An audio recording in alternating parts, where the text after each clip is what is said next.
ഇവിടെ ആരുമില്ലേ? എന്റെ ബാബുവേ, എന്റെ ബാബു. ആ ഇവിടെ ഉണ്ടായിരുന്ന പറയുന്നതിനൊന്നും തോന്നരുത്. ഈ വീടിന്റെ വാടക കുടിച്ച് ചെന്നിട്ട് 6 മാസമായി. ആ ബാബുവിന്റെ അടുത്ത് എത്രയും പെട്ടെന്ന് വാടക കൊണ്ടുവരാൻ പറഞ്ഞു കേട്ടോ. 3-4 ദിവസം കൊണ്ട് വയ്യാതിരിക്കായിരുന്നു ആൾക്ക്. ഇന്ന് പണിക്ക് പോയിട്ടുണ്ട്. വരുമ്പോ പറയാ. ആ എന്നാലും നല്ല സമയം. കറണ്ട് ബില്ല് കൂടെ അടച്ചു വെക്ക് കേട്ടാ. ഇവിടെ അവരുടെ ഇത് കൂടെ അടയ്ക്കാൻ പറ.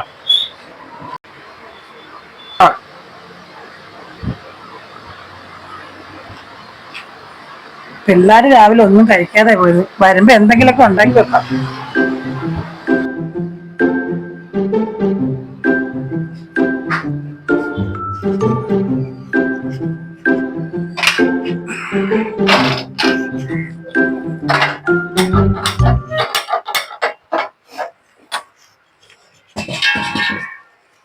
ഗ്യാസും തീർന്ന് വന്നപ്പോ എല്ലാ ആപത്തും കൂടെ ഒരുമിച്ച്.